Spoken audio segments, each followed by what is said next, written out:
আসসালামু আলাইকুম। কুকিং ডায়েরিতে আপনাদের সবাইকে স্বাগতম। আমি আজকে জর্দা পোলাও রান্না করব।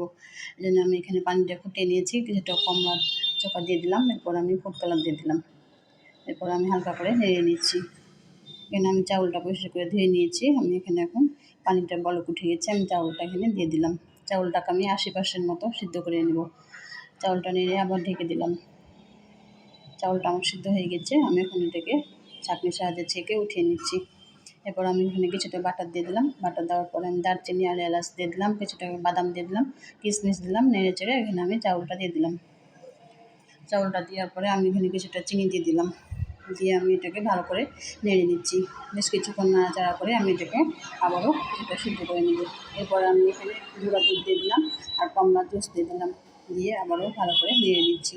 এটা আমার রেডি হয়ে গেছে। আমি এখন এটা ঠান্ডা হওয়ার পরে আমি এখন এটা প্লেটে উঠিয়ে নিচ্ছি।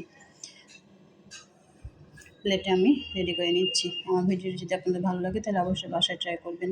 যারা ফেসবুক থেকে দেখছেন তারা ফলো করে দিন এবং শেয়ার করে দিন। আমার নাস্তাটি রেডি হয়ে গেছে। সবাই ভালো থাকেন। আল্লাহ হাফেজ।